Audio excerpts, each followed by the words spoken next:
It's the 3rd of November 1943, and RAF Bomber Command have dispatched 589 aircraft in the main force to Düsseldorf.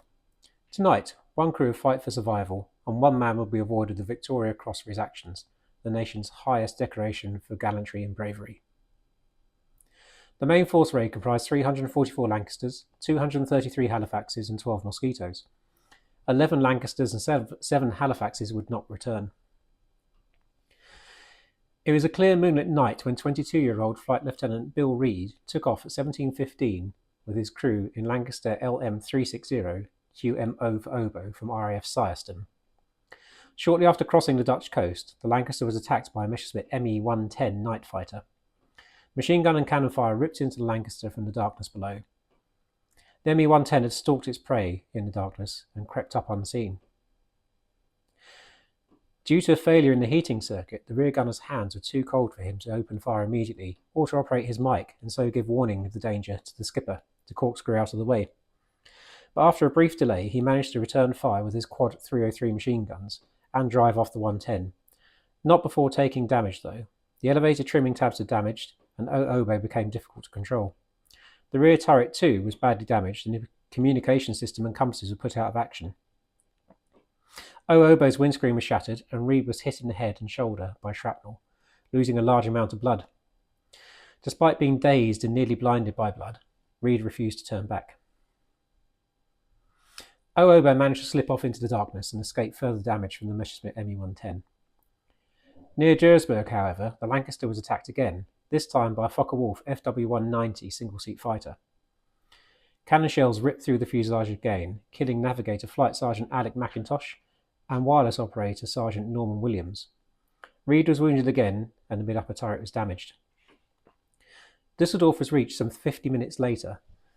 Reid had memorised his course to the target and had continued in such a normal manner that the bomb aimer, who was cut off by the failure of communications, knew nothing of his captain's injuries or the casualties to his comrades. Photographs show that when the bombs were released, the aircraft was right over the centre of the target. Steering by the pole star and the moon, Reid then set course for home. He was growing weak from the loss of blood. The emergency oxygen given to Reid by his flight engineer, along with first aid, had given out, and the windscreen shattered. The cold from the rushing slipstream at 18,000 feet was intense. Reid lapsed into semi-consciousness. The flight engineer, with some help from the bomb aimer, kept the Lancaster in the air despite heavy anti-aircraft fire over the Dutch coast. Reid came to and gathered his wits in time to land the stricken Lancaster.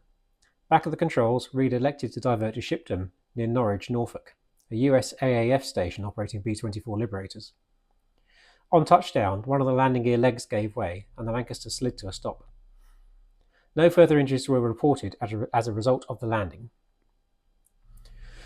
Wounded in 2 attacks, without oxygen, suffering severely from cold, his navigator dead, his wireless operator fatally wounded, his aircraft crippled and defenceless, Reid showed superb courage and leadership in penetrating a further 200 miles into enemy territory to attack one of the most strongly defended targets in Germany, every additional mile increasing the hazards of the long and perilous journey home.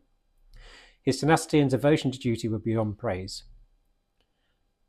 For his most conspicuous bravery and determination to complete his mission in the face of appalling injuries and damage, Reid was awarded the Victoria Cross, the highest award for gallantry in the British and Commonwealth forces.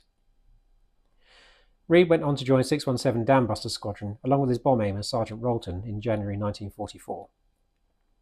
On the 31st of July 1944, Reid was piloting Lancaster 1 ME-577 KCS for Sugar, equipped with a 12,000-pound tall boy, tasked to attack the V-1's weapons facility at Rilly-le-Montagne near Rams.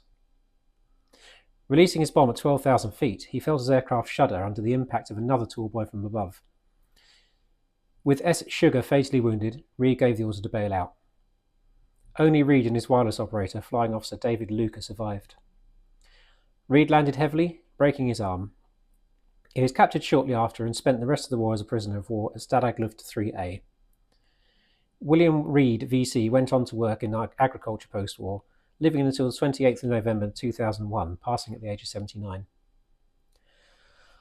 Bomber Command was to receive 19 Victoria Crosses between 1939 and 1945, an acknowledgement of the dangers, bravery and courage shown by these crews.